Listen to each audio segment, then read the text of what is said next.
Today's episode of the Counselling Tutor Podcast is sponsored by Web Healer. You're a counsellor in private practice and you need a website, or you've got an existing website which you need help with.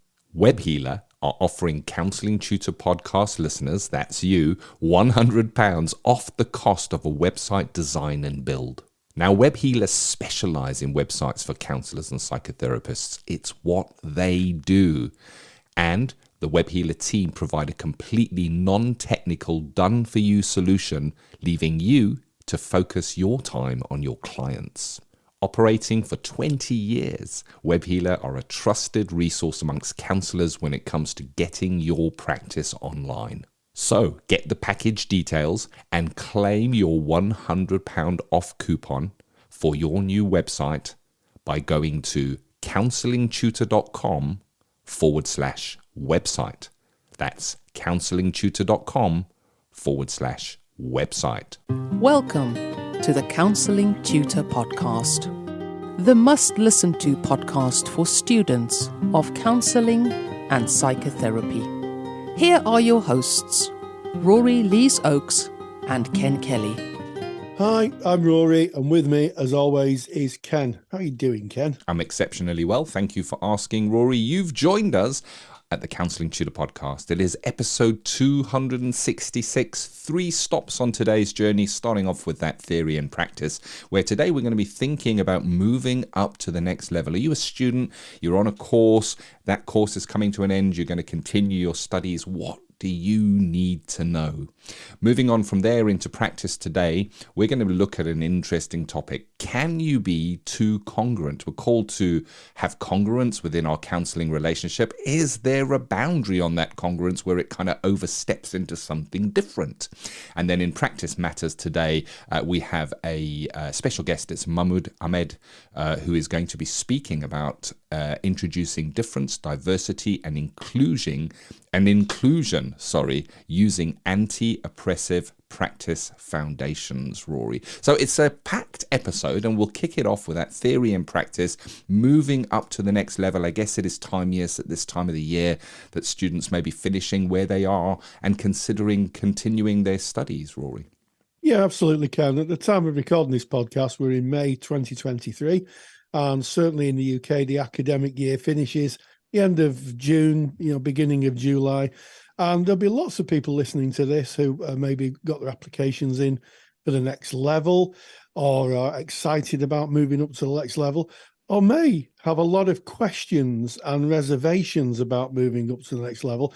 And I guess I'm hoping that our conversation today, Ken, will kind of enlighten people and help them think about what the reality is, because the reality is every time you move up, it's a bit like playing football or soccer, as they say in the US. When you move up the leagues, it gets just a little bit tougher. It's a little bit more demanding.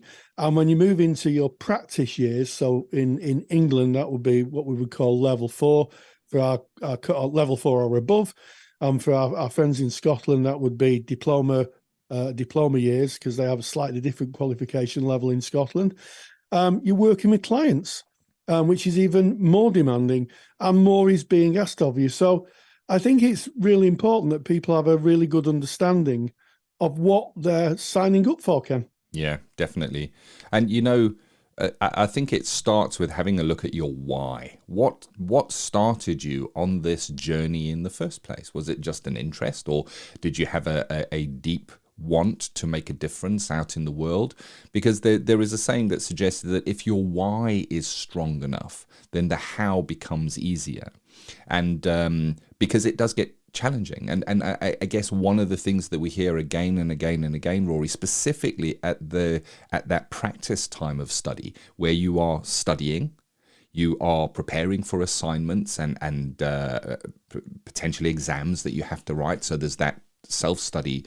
You have to look at your own personal development during that time. You may be in placement seeing clients. You may be going to a supervisor. You may be holding a family down. You may have a job that you're kind of using to to kind of aid on this journey. There can be a lot going on, and it can get stressful, and it can get panicky at times. And going back to your why am I doing this, is a safe place. Because I certainly know, Rory, when I was on my journey, there were times where I would say, why am I doing this? What am I doing? And I needed to go back to my why to measure, was the journey worth it? Because it can get pretty challenging the higher up you go.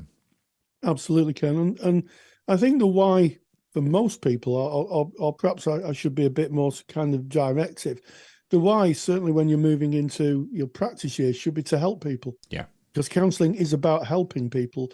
And, that's, I can't speak for Ken, but I'm sure he would agree that is why we signed up to be counsellors. We signed up to help people.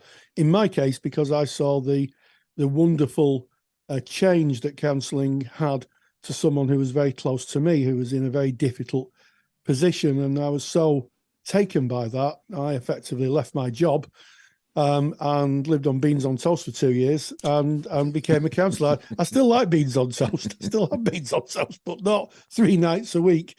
And it was difficult. It was a tough call. And when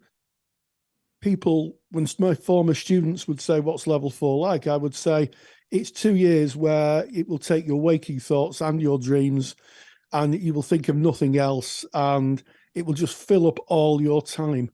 And they would look at me a little bit quizzically and say, well, maybe I've done a degree and that didn't take that much time. And I'll say, it's a lot tougher than doing a degree. And if you're doing a degree in counselling, it's a lot tougher than doing any other degree. Yeah. Because you've got so many different ingredients within that. You've got your own personal development, as Ken spoke about, which may impact on your relationships with other people as you move through the arc of the course. Certainly the courses I taught on the course I was on, lots of people separated from partners, lots of people had to renegotiate the relationships. There's the academic side, making sure you hit the criteria or get the assignments passed. And then there's the practice side, developing your practice, working with clients, liaising with your agency, where your placement is, your supervisor. There's a lot going on, Ken. There is. And it's about asking yourself this question: is it worth it? So from my point of view, 100% yes, definitely it's worth it. If your why is to go out there, make a difference in the lives of others, to serve, because I guess that's what counselling is. And if it's worth it, the other challenges like academics, as you spoke about, Rory, about balancing that work, family life, job life, supervisor, placement life, it can all be done. And tens of thousands have done it before you. So yes, you can do it if your why is strong enough. Academic side of things, it's one of the things we hear so often, and we've spoken in so many podcasts about this, is the struggle, maybe coming back to studying later in life, maybe feeling that you weren't academic in school. None of that really matters. There is help available. Tutors are great if you can speak to your tutor. And of course, we have resources like Counselling Tutor website, where we have hundreds of free resources. And then, of course, we have our student library, which is a paid-for resource, Counselling Study Resource it's called. And that is kind of lectures that you'll be covering on your course, and academic writing assistance and help, telling you how to do it, how to hit those criteria. So you can get over those hurdles, all of the hurdles. But is it right for you? I think is the big question that you need to ask yourself. And the way that training is structured, certainly from my understanding, you might start off with an introduction to counselling, and it's certainly how I started. Here's my story. I was driving my car. I was working as a sales director, selling chemicals into the construction industry, Rory, of all things. You were. And I was driving my car, and I heard a talk radio interview of somebody that had gone through some darkness, and they had come out the other end and trained to become a counsellor so that they could help and share that there was hope. And I listened to this, and I reflected on my own journey. And I remember exactly where I was when I heard that, and I thought, I'm going now to the local collegiate. And I walked up to the counter and I said, do you do counselling courses? And they said, yes, we do. And I said, right, where do I sign up then? And that was an introduction. That was 10 weeks of learning what counselling was and seeing whether it was for me. At the end of those 10 weeks, I was convinced this was a new direction for me. So I took the next step, which was a year of study. It was part-time study. I was still doing my job. And for a year, I studied and balanced that, and I fell more and more in love with counselling and the outcomes that could bring.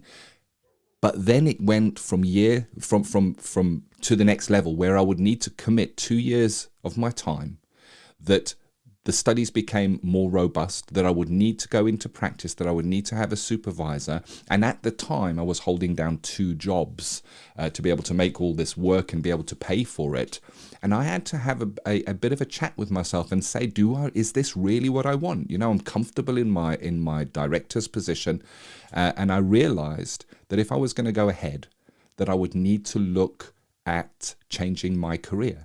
And it took a lot of chatting with the family, but eventually I walked into our owner of the business and I said, that's me, I'm taking another road. And that was really hard at the time. That was really, really hard at the time. Was it the right thing to do? 100% yes, it was the right thing to do, but it was not easy. Yes. It's interesting. Our paths do have a bit of a parallel. I was a sales manager, and much the same thing happened with me. And of course, I think it would be absolutely remiss of us to talk about this subject without talking about the elephant in the room, which of course is money. You know, when I trained 20 years ago, even taking inflation into account, courses were a lot cheaper because they were funded by the government. Nowadays, you know, the cost of these courses, I've not really been following course costs, because obviously it's not my area of interest anymore.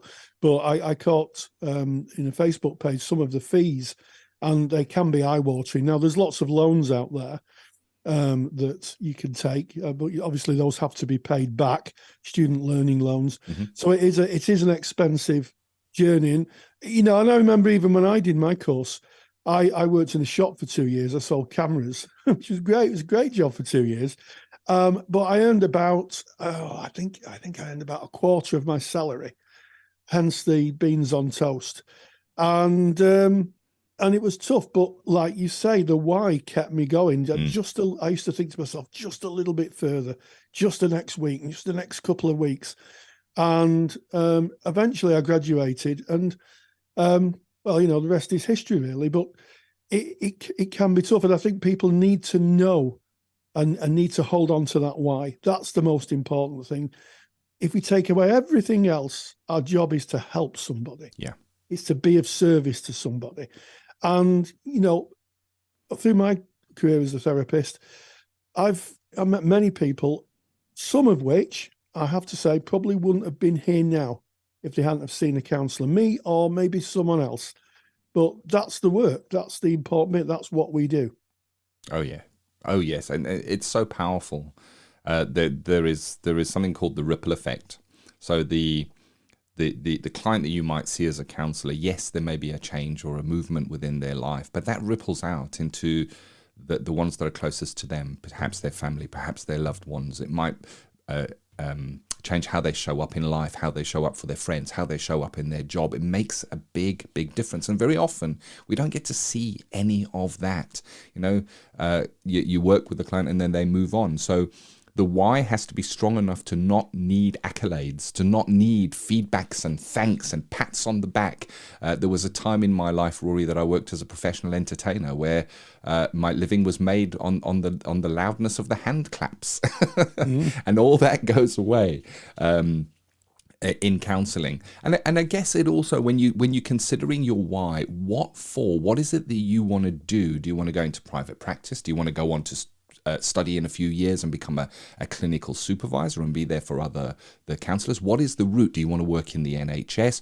Because the course you choose, you may kind of map against that. And you don't have to finish all of the counselling training to be able to use what you learn. You can go on an introduction course for 10 weeks and learn about counselling, and then use listening skills in your work. Or the skills are transferable, I guess is what I'm trying to say. You don't necessarily have to become a counsellor. And I think that many of our students, Rory, when we were teaching together, chose not to become counsellors at the end. They chose to take those skills, the personal development, which is amazing, and transfer that into teaching or working in a hospital or whatever was the best fit for them. So there's no failure if you're kind of looking at this and going, you know what, I don't want to complete this. You're not dropping out. You're taking with you amazing skills. And as you said, Rory,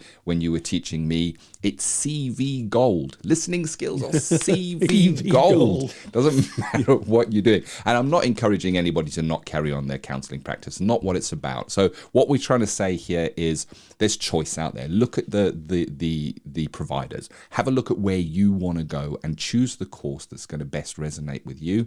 And just be aware that there is a massive commitment, including the commitment of self. Rory mentioned, it might be a bit more difficult than a different degree. Why? Because you yourself are part of this development process. Whereas if you do a degree on another subject, you learn about that subject, you write about that subject. But when you're studying counselling, you're bringing yourself, and very often you're writing about yourself and your development and your journey through this. And that is not always wonderful light bulb moments. Aha, oh, that's amazing. Sometimes that can be painful. It's about looking at what is the support the support structure you have around you. Who can you speak to if you're going through a particularly vulnerable time and maybe an element of self has popped up that is causing pain? Do you have support around you? I think there's so much to consider when thinking about studies. Indeed, Ken. And I always say that counsellors aren't trained, they're forged. They're forged in the fire of personal development. And, you're right in what you say, Ken. There's lots of people I've taught who've gone on to do other things. But one of the things they will tell you, and I meet them occasionally, I bumped into former students because I still live in the area where I started off my teaching practice, and I bump into students. And they tell me that the foundation of the counselling skills, the listening skills, the introduction to what is psychological theories about what motivates people and how people experience the world have been so useful in the jobs they've gone on to do. And they've retained, if you like, that way of being. And they're all, from what I can see, quite happy, successful people. The ones I talk to, perhaps the people who aren't successful, I won't probably bump into, but they do very well. And for those who go on to study and become qualified counsellors, I sometimes come across former students who've got stellar careers now, absolute stellar careers. And one of the things, just to bring it back to the beginning, Ken, for those people who have those kind of really, really stellar careers, is that their why is still as strong now as it was then. Bingo. It's bingo. That's it. Yeah. What's your why? Speak to your peers about it. Have a think about it. Jump into the Facebook group. You'll find that by going to Facebook and putting in the term counselling tutor. Knock on the door. We'll let you in. Come and speak about it in there. Let's get these conversations going. And of course, that is theory in practice. Theory to Practice is proudly sponsored by CounselingSkillsAcademy.com. I'm Ken Kelly, and I've got a real burning passion for counselling skills. I've built training that takes the doubt out of using counselling skills. You get to see the counselling skills used in real live sessions by a qualified therapist. Full sessions, real material, real counselling skills. To find out more, go to CounselingSkillsAcademy.com. As we move away from theory and practice, we move into practice today. We look at something that is contemporary, something that's going on now. And congruence, we're told, Rory, that within counselling, specifically the person-centered model, that congruence is one of those necessary conditions. We need to be congruent. But is there a point where congruence can maybe go too far? Interesting one. And this is something that came up in our Facebook group. And if you don't know about our Facebook group, and I'm sure lots of people listening do know about our Facebook group, if you go to Facebook, type in Counselling Tutor, you'll find us, and just go in and join the party, and you'll find lots of useful people to talk to, and lots of interesting conversations. And one conversation that came up was someone had posted a chapter of a book, quite an older book. I seem to remember it when I trained, and it was about some therapist who was working with a client and felt bored, started to yawn, and said, I'm feeling bored as well. And there was a rich conversation about this is really rude, this is really offensive, and da da da da da da da da. And it did get me thinking, Ken, has congruence changed throughout the years? And before you go on to answer that, I'll just share a little story. When I was kind of doing lots of jobs before I ended up here at Counselling Tutor, I was a support worker. I worked in a hostel for people who'd come out of prison, resettling them. And some of them had drug addiction. And one particular guy was doing a level 3 course. He was actually doing a level 3 course, which was really good.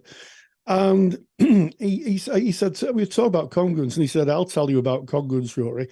He said, I turned up to my therapy, and he'd used heroin. And he said to the therapist, I don't want to go, I don't want to stay because I've got to look after my kids. And the therapist said, I won't let you look after my kids in the state you're in. And I thought, oh my goodness, I don't think I'd have said that as a therapist. And here's the thing. The guy said, that was the biggest wake-up call I ever had. Wow. And it's an interesting discussion about how much congruence you can have, especially in a world where, I don't know, people, I mean, I might be speaking out of turn here, but there seems to be a bit of a change in society about what people will get offended about. And I'm sure that is something that feeds into therapists' rooms and their thinking about when they're reflecting back to clients. Yeah. It's a really interesting topic, this. So I look back to, I think that my introduction to counselling course where congruence was covered, and it was what is congruence. And my understanding of congruence is that you feel and experience internally, you show externally. Now, what's interesting to me in that is it doesn't say what you think you say. And I think that congruence is not necessarily about what we're thinking, but more about how we reflect back the feelings. And I think that for me, there is a fine line between congruence and rudeness. Somebody just wanting to get something, and I'm not necessarily talking within a counselling session now, speaking outside of that, where somebody might just be blunt to the point and appear rude. And is that congruence? Where is that boundary? And then how is that applied in the counselling room? So my understanding of congruence in the counselling room is that it is in service, all that we do in the counselling room is in service of the client. Client sitting in front of you with the example that you used, Rory, that had obviously been using a narcotic and was showing, they will have been showing visibly that they were impaired at the time.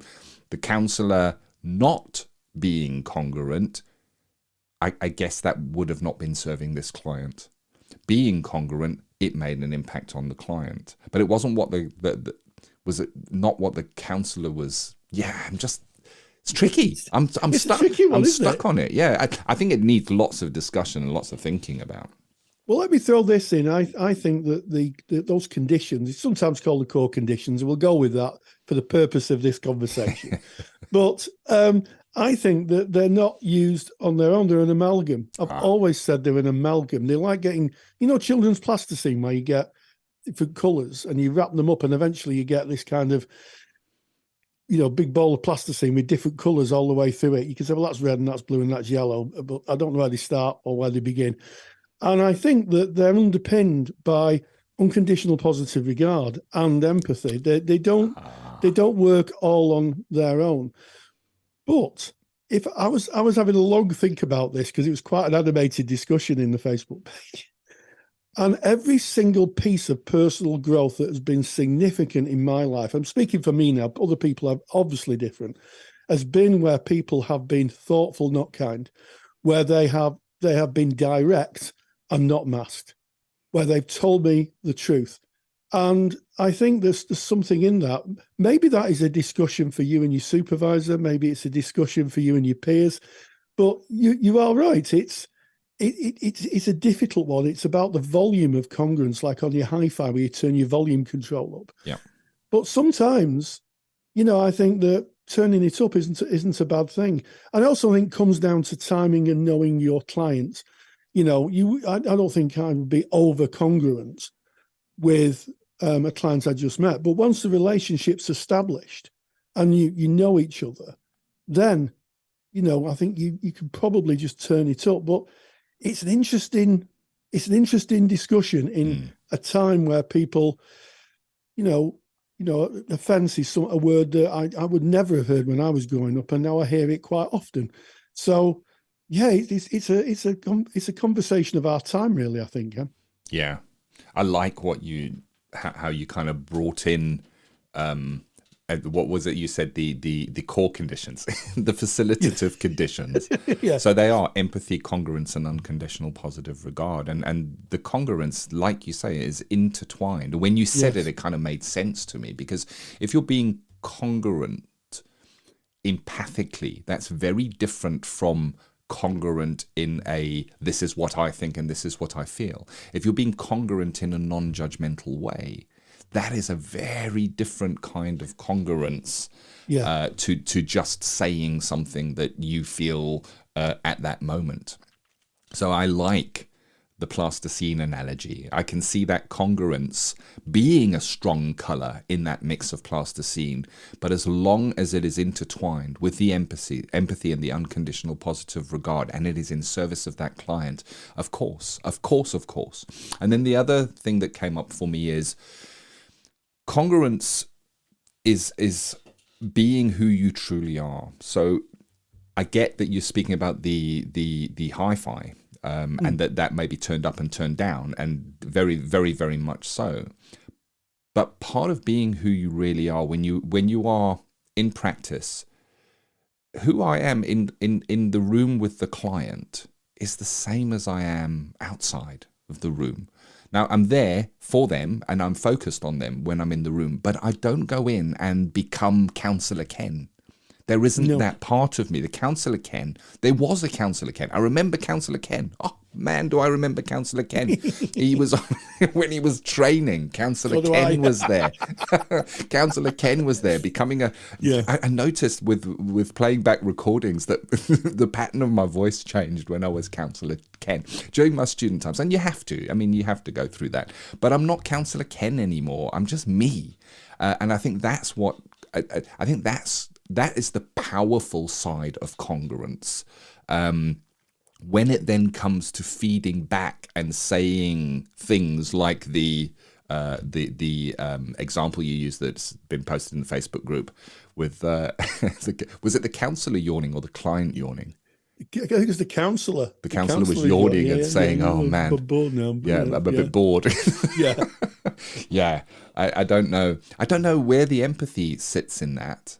I don't know where the unconditional positive regard sits in that. I don't know, this is maybe just me. And again, Rory and I say this all the time, putting it in now. Here is the disclaimer. We are not the experts. We're two colleagues that get together and chat about this stuff. Yeah.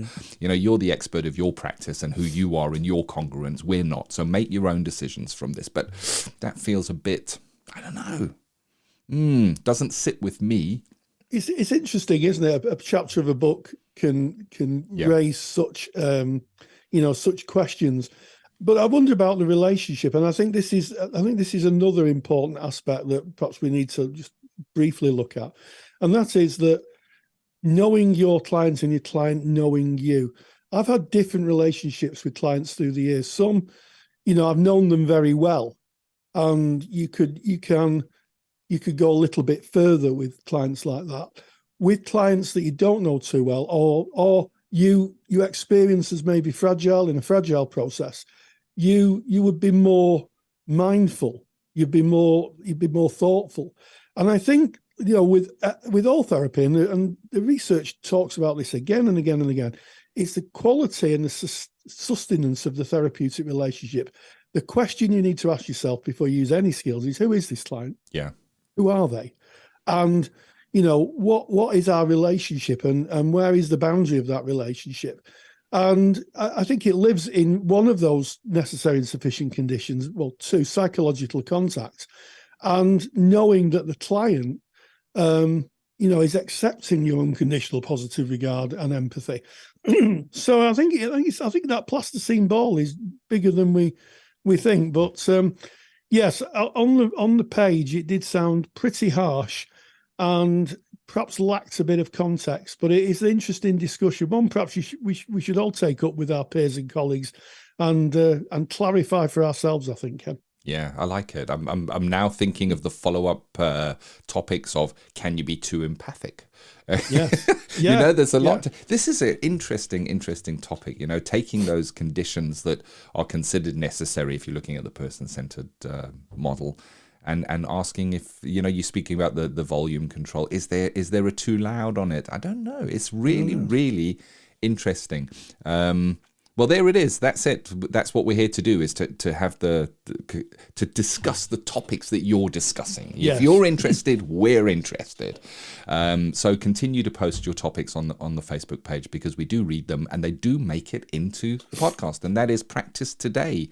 We move out of Practice Today. We come into Practice Matters. That's the CPD part of the Counselling Tutor Podcast. So this is what you can log on your CPD recording to say that you've done CPD. And today, introducing difference, diversity and inclusion using anti-oppressive practice foundations. Rory, a regular lecturer on the Counselling Tutor podcast.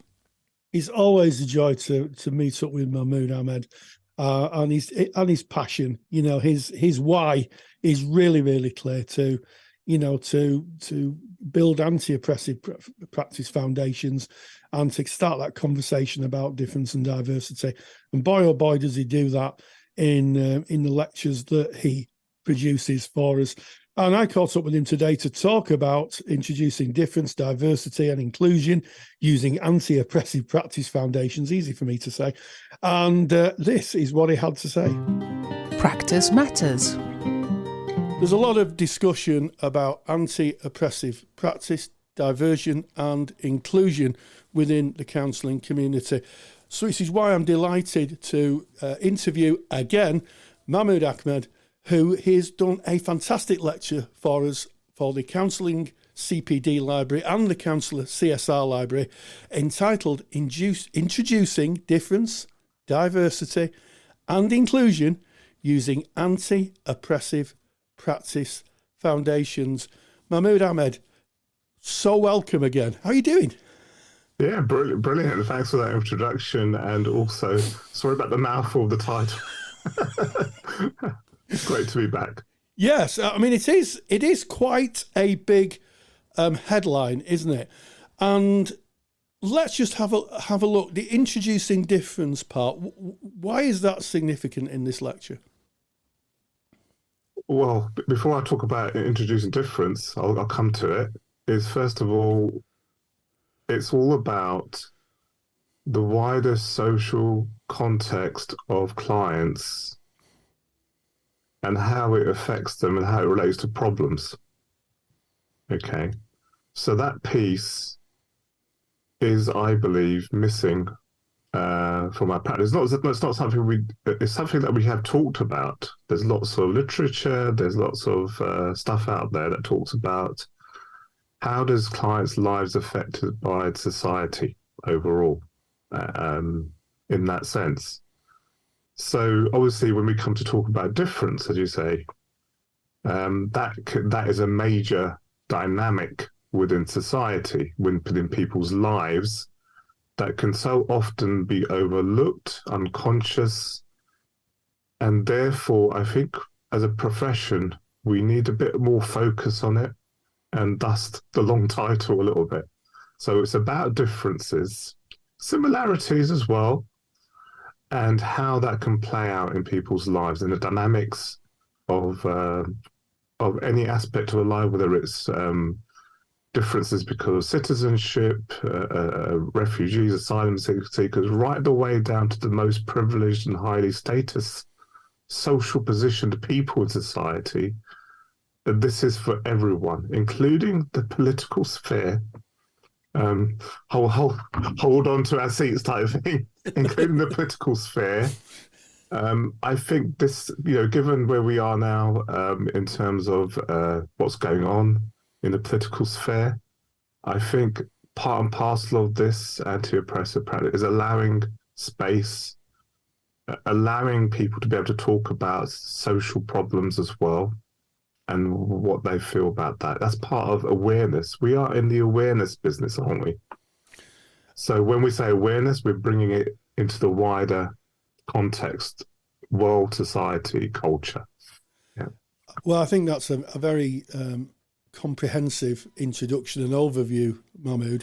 And I'm always a great believer in we meet clients where they are. And when I say that, it's about their lived experience, how they're living their lives, what experiences have formed them and developed them through the arc of their lifetimes. And I think sometimes, maybe naively, people think that they treat everybody the same. That we everybody's human. We treat everybody the same. And I think that's probably, quite a nice, kind position to have, if you like. I don't think it's a very thoughtful one, is it? It's certainly a good skill. It's a good position to have, to want to be able to recognise the unique humanness in everyone. There are problems when we come to talking about positionality, identity, and who people are in society. First of all, it can leave parts of people out, differences of culture, religion, etc., what's going on in their life that might affect them. And secondly, by becoming invisible to that, and this is where the anti-oppressive practice comes in, by invisibilizing our identities, our positionality, invisibilizing the client's positionality, we could be enacting negative experiences, even all the way to harm. We might miss out the fact that there's a power dynamic. And I think in counselling and psychotherapy overall, I think we all accept that the power dynamic is there and that we need to be conscious of it. So therefore, what I call is, what I'm using the term of a pre-fracture within society between groups of people and individuals that may be reenacted in the therapeutic process. If there are hostilities or underlying pressures between, for example, asylum seekers and the majority group in the fact that they don't feel welcome, that could be reenacted in the therapeutic process. And you can get where I'm coming from in terms of other identities, gender, sexuality, gender expression, race, class. Yes. That's something we talked about this now. So we need to be really mindful of what that really means deep down. If we're meaning it as a general thing, like we're just saying people, we're all part of the human race, but that's a given. But if we're meaning that we want to invisibilize all the things I've talked about, that I believe is you're entering into exclusive practice and you're not including all the people, and you could, it could be, we need to remember what human is, what being human is. There are many ways to be human. So I would say that rather than saying we're all human, I would say there's many ways to be human is my response to that. Yeah. Yes, it's interesting. I like in your response that we talked about there's many ways to be human. I think it was the philosopher Terence who said, I am a human, nothing human is alien to me. And I think that's a really good philosophical position, because our profession is, it doesn't matter which modality you practice, phenomenology is at the heart of our profession, and phenomenology is the philosophy of lived experience. And, you know, it underpins virtually every counselling modality, doesn't it? And part of that is to understand where the other's coming from, their other person's frame of reference. And it seems to me that anti-oppressive practice foundations add to that understanding of someone's unique frame of reference. Yeah, it's systemic. You may have heard that phrase before. It's about a system we inhabit. Anti-oppressive practice looks at the system that a client exists in and maybe allow space for it. We were trying to provide some tools for that. So we're talking about practice now. And therefore that needs to be brought in. And the anti-oppressive means that we're active. That's what it means. So if we are, let's say, as a general sense, just being human, rather than saying there's many ways to be human, then we are not active in resolving that within ourselves, within our minds, within our practice, within our therapy spaces, within the world. And therefore that can leave a lot of it out, isn't it? Yep. So anti-oppressive means being active, and also active in terms of the power dynamics individually, relationships, the power dynamics in relationships with clients and their lives, you know, couples. There's power dynamics everywhere. We accept power dynamics between groups, in society, in the workplace, and all these different systems that we inhabit. So many systems, we come to think about it. We inhabit the system of the mental health profession, therapeutic profession. That's a system in itself. So we can become aware of the multiple layers of that. So anti-oppressive practice gives us a focus to consider that as practitioners. Yes, and I think there's plenty of reflection in what you've just said. And I guess the challenge for practitioners is being reflexive, isn't it? You know, knowing about something and actually engaging with it and embodying it in your practice are two different things. Yeah, absolutely. I mean, certainly your lived experience will help. Even if you're, let's say, from the most highly positioned person in society, there is something there. But we need to be mindful of how do we learn these skills? How do we learn this awareness? How do we learn this knowledge deep down so it's embodied and automatic, unconscious? Don't think about it. So the way to do that is a very deep question in itself, and it's a collective question. It's a society question as well, because we're talking about education. So, you know, there are many ways to do that, but the immersive practice is the biggest and most important part of it. You're in your life. Can you talk about these things comfortably, with less anxiety, fears, reactions? But it is a motive subject, especially if you are on the other end of the scale of positionality and identities. So we need to be mindful of listening to those voices, because that's where the knowledge is. You know, knowledge, I believe, is something about collective knowledge rather than just thinking of this is the only knowledge we got. It's almost like if there is such a thing as truth, we need to have all these different spectrums of understanding to come to the truth, don't we? Absolutely. Yeah. And I think that's interesting, isn't it? You know, there's you know, I think certainly I was taught at school, there is only one truth. But I think that's a bit of a misnomer, to be honest, because I think that the truth is in the eye of the beholder. There are some things that are indisputable, I have to say, but generally speaking, in human relationships, truth is about perception and lived experience. What can be true for one person is not going to be necessarily true for another. Yeah. I personally agree. I know there's different worldviews out there, which is fine. We're not asking people not to have a different worldview about the truth or anything like that. But fundamentally, here we're talking about clients' lives and also justice, I would say. Yes. Because in a way, if you think about clients I suspect there's no client, you probably think about it deeply, there's no client actually not looking for justice in some way. Yes. Something is unfair, something they wished for, etc., whether it's in childhood. So justice is a big part of it, because now, well, not now, it's a never urgent need, because people may want to take action either directly on behalf of themselves, but a collective action based on their worldview and their beliefs about how we should run society. So therefore, the political, the personal is political, that sort of thing. So it becomes another avenue that we haven't really tapped into.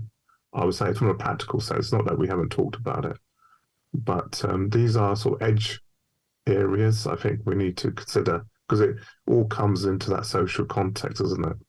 So leaving something out. We don't want to make it leave something out. I want to make sure we understand here what I'm talking about isn't about over-identification, isn't about forcing an opinion. It's about allowing space to consider that. And what I've found is it can be very short and very simple responses and interventions can that can give that space. It doesn't have to be elaborate. No, and I think you're right. Sometimes just even the smallest of connections can make such a big difference. And thinking about my own training, when I trained nearly 2 decades ago on my first initial trainings. One of the things that struck me was having to release a form of defensiveness in my own worldview to be able to take on others' ideas. The idea that my view of the world actually isn't the only one. Yes. I understand. And I think that's a... what do I say about that? It can happen. I've had experiences myself doing that as well. And I think we all need to try and understand and not center ourselves always in the knowledge and the understanding. Someone may know more than we know. Yes. And all that stuff. So this is a repeated aspect of it. And I say in our training is that as long as we're open, we're willing to fix things, we need to learn and have heart really and humility, then we can do it. But I think if it's a case that we've got a fixed position on, for example, positionality, we're talking about positionality, that I'm not, something we also use the word term privilege now as well. Yes. That can bring up backs in terms of people believing that we're demeaning them, or that we don't acknowledge that they too suffer. Yeah. And have pain. So. Yeah, absolutely. And in my particular modality, which is person-centered, the kind of founder of it, Carl Rogers, talked about open to experience. As people develop and self-actualize, we're open to experience, and that open to experience, I think, for me, is about thinking about what other people's experiences are, engaging in that phenomenological kind of inquiry, and trying to find what other people's frames of reference are. And that just isn't on the emotional level. That's in the cultural level, the sexuality level, the class level, and all the other layers that kind of make up the cake of diversity. Yeah, absolutely. And in the lecture, I presented an example framework for those layers. I won't go into all of them now. For example, there's an institutional layer, which is exactly how do ideas about people and groups get enacted within institutions, and these are multiple layers. And obviously, the other layer is our internalized oppression. That those layers exist, but they are received somewhere in our individual self in terms of what we feel about ourselves and our position, whether it's a sense of okayness or a sense of inferiority or internalized discrimination, effectively. Yeah. So the systems aspect thinking is critical here. Thinking about ideas, language, that can be reenacted in society. And bias is an example of that. Bias as an example. For example, I would say that in our therapeutic profession, we do talk about everyone's got bias. Yes.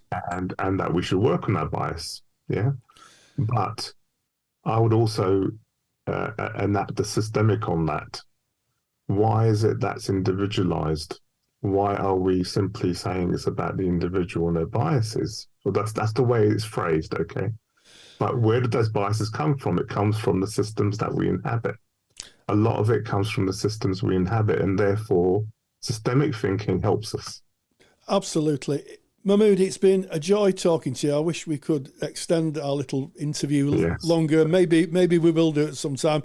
Introducing difference, diversity and inclusion using anti-oppressive foundations. The lecture by Mamood Ahmad is in the CSR and the Counselling CPD library.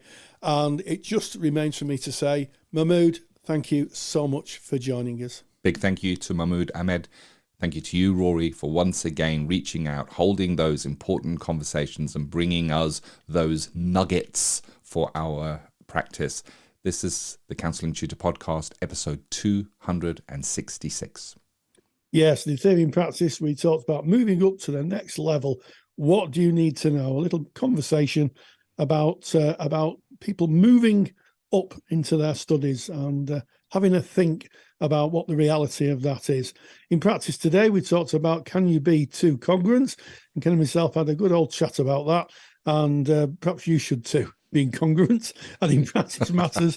I got up with Mamood Ahmad, and he talks about his lecture on introducing difference, diversity and inclusion using anti-oppressive practices. And as always, stay grounded and stay safe.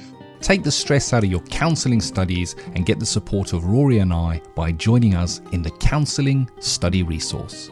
Counselling Study Resource, or CSR for short, is the world's most comprehensive assignment guidance and study support resource for students just like you of counselling and psychotherapy. See how Counselling Study Resource can help you. Visit counsellingtutor.com. That's counsellingtutor.com. Thank you for listening to the Counselling Tutor Podcast. Find the show notes for this episode on our website at www.counsellingtutor.com.